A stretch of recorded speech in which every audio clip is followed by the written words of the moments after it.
Hi everyone, thank you for stopping by and welcome. Today I'm going to show you some simple tools to get you started in card making.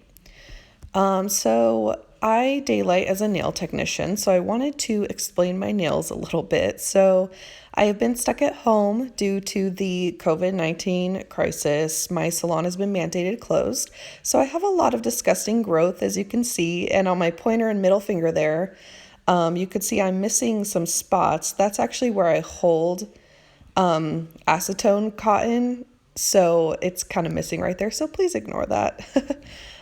So I'm going to show you all these cool supplies. I'm going to start with the paper trimmer. So that's what you're going to need as one of your first supplies. This one's by Fiskars, and it just slides up and down like that, and that blade is actually replaceable, which is really nice. And it just kind of opens up, you slide your paper in, there's a nice ruler and grid there. That one's relatively cheap too at Michael's. And you'll need some scissors. These are super basic, they're very old. My grandma actually got me those in a sewing kit. You'll need some tape or glue. So this is Tombow Extreme Tape you can find at Michael's. And this is just a typical craft glue. I have a clear one. I do prefer the white, but I don't have any. And then you'll need some envelopes. These are by Recollections at Michael's. You'll find them in the wedding section. They actually have the glue already on them, so you can just lick them and close them. A lot of the cards don't have that, especially in the card making aisle, so please be careful of that. You'll also need a ruler. I have what's called a T-square ruler. You don't have to have that. It's just really nice to have, but a regular ruler will do. And then you'll need some cardstock. This is a white cardstock base, which is, I believe this one's 120 pound weight, which is what you're going to want for your bases. And I'm just kind of showing you there how heavy it is. And then for your fun color embellishments, you'll need something a little lighter, maybe 65 pounds. A rainbow pack is perfect. I'm showing you this one here unopened. Craft stores do have ones that come with the full spectrum rainbow, and they're relatively cheap, maybe like less than $5. So that's really all you need. Oh wait, no, there's one more. So this is a pack of markers that I just put into a bag here. It actually comes with all of these colors, and it is the Crayola SuperTip markers. And the whole pack itself is less than $10. Grab it with your 50% coupon for less than $5, and you can see the tip there. These are perfect for any type of handwriting or even coloring in stamps if that's something you're interested in. And it comes with all these colors, and it's really cheap, and you can find it in the kids section of any craft section of a store. Everyone has these. There's the black one, which is the one I use the most for handwriting sentiments, so it's perfect for that. And I'm going to start off by showing you a card you can make with these supplies. So I'm just taking the white heavy base cardstock, and I'm popping it in my paper trimmer. I'm going to cut it at horizontally at 5.5 inches. That's going to make the perfect size card 5.5 by 4.25, which is what the envelopes I have are for. It's a standard A2 size, I believe. So after I've trimmed that, I'm going to turn it around here, and I'm going to grab my ruler, and I'm going to line it up at the bottom there. If you don't have a T-square, don't worry, it still works just fine. And then I'm going to mark it at 4.25 here. And this is going to start my scoring process so that I can score it where I want it and make a fold. So there's the bottom 4.25. Now with my T-square ruler, this is why they come in super handy, is I can just kind of turn it around and line it up on the bottom there and just score it that way. But if you don't have a T-square, it's totally all right. You just want to make another mark at the top at 4 1/4 also. And you'll see when I actually fold mine that I kind of missed the mark a little bit. That's okay, I'll show you how to fix that. So I'm just gonna line up my ruler on the sides of those 2 marks, and I'm gonna pull it away just a tiny bit to make room for a score line, which I'm going to do with some scissors. So I was about to do it open like that. Don't do that, don't do that. Just close them and use the blunt edge and just kind of push down lightly and score your paper. I do it a few times here. And then you just are going to fold your paper along that score line.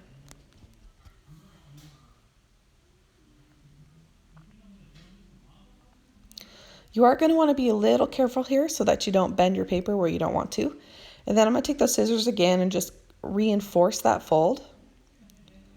You'll see a lot of paper crafters here on YouTube use a bone folder, which those are extremely expensive. So I find this is a really good way to start if you're just starting card making. So this is where I show you that I kind of missed the mark a little bit. So all I'm going to do is trim those edges that are sticking out by placing my scissors right along the edge and just cutting off the paper that's sticking out. It's a super easy fix and it's really not noticeable in the end product. It happens to me sometimes, even when I use my scoreboard. Sometimes either my trimming is off or the score is off a touch. It's just user error and it happens all the time. Not a problem. I'm going to throw those in the trash. And that's my card base. So now I'm going to work on some fun embellishments. I'm going to take that same yellow paper pack and I'm going to grab all 5 colors. I thought it was a really pretty kind of ombre look there that I could get. And what I'm going to do is, I was going to grab a ruler, but I realized I don't really need to do that because I have my paper trimmer that does have a measurement tool at the top. So I'm just going to grab my paper trimmer and I'm going to cut this one at 1 inch. So I'm just going to pop it in there, and this kind of takes me a second to line it up correctly. And I'm just going to, I kind of pull it out a little bit on the right. That's kind of a trick I do to line it up exactly. And then I just slide that blade up and cut it at 1 inch. And I'm going to do that with all 5 colors at 1 inch. So there's my finished colors. I think they're so pretty. Yellow is actually my favorite color. And here's my card base, and I'm just kind of looking at it, and I decided I'm going to lay out my colors how I want them first. So I'm just going to grab those and do that real quick. I wanted to go like a lightest to darkest, but you could do it however way you want with whatever colors you have. And I'm going to glue the back of each strip and just place it on my card. So I'm gluing a little bit on the back of the strip, and then for the edge where it's going to hang off, I'm actually going to put the glue straight onto the card so that I don't, waste any glue and get it on the strip where I don't need it. That's kind of a little thing I do sometimes. Now I'm just going to place this on here and hold it down for a few seconds. Craft glue typically dries really fast, which is super nice. I'm picking up the card there to make sure the edges are straight. And then I'm just going to let that edge hang off there, and I'll cut it off later. So now I'm just going to speed through this a little bit and show you the rest of the strips. Something I do want to mention is a reason I like tape runners a little more than glue is because it lays down a lot flatter. Sometimes if you don't spread your glue out enough, you kind of get these bumps in your paper that you can visibly see through the card.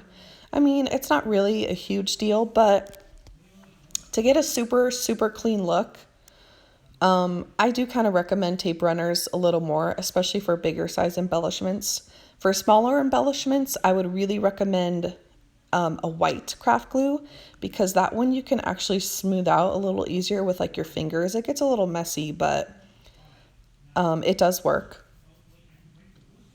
So that's something I totally recommend.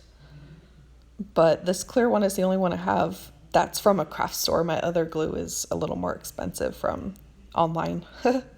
So I'm just going to turn this over, take my scissors and butt it right up to the edge of that card and just trim off the excess.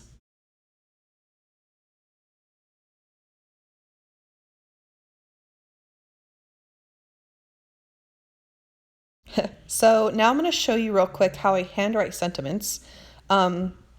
This is totally something anyone is capable of. I'm going to start out by writing in pencil so that I can trace over it with the marker. And you just want to go slow and precise. If you have a resource where free images are available to use for personal use, you could totally print it out and trace it. That's cool too. But I do enjoy handwriting, so I'm going to do it here myself. I just wrote happy in some bold script, not really a script, but a bold type. And then at the bottom, I wrote birthday in a script font. This is kind of your typical handwriting technique. And now I'm going to go over with my black super tip marker.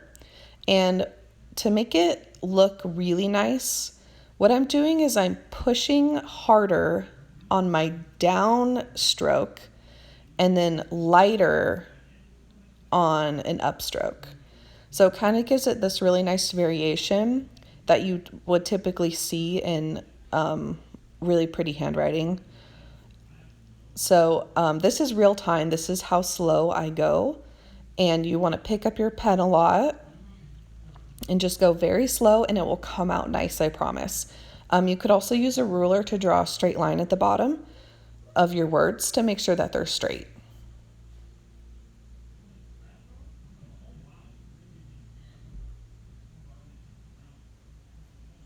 And you can also see there that I'm getting that variation by pushing harder as I go down and keeping it light as I come up.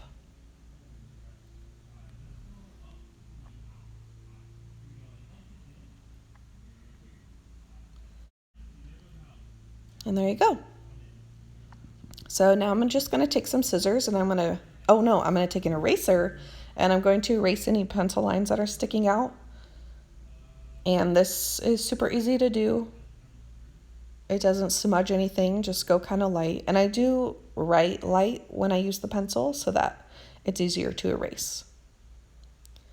And now I'm going to take my scissors, and you could either use a paper trimmer and cut out a square, or what I'm doing here is known as fussy cutting, and I'm going to leave a little white border and go around with my scissors kind of in the same shape as the words.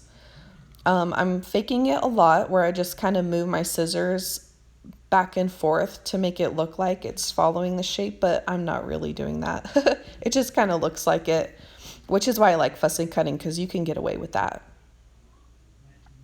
So there's my finished piece. It just kind of makes it look a little more interesting. And then I'm going to line it up on my card and glue it down.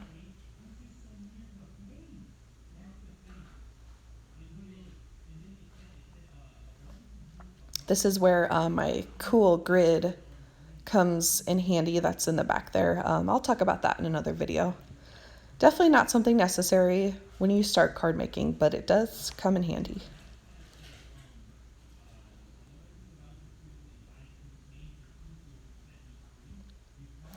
And that is my finished card. Thank you guys so much for watching. I hope you enjoyed this video, and happy crafting to any newbies out there.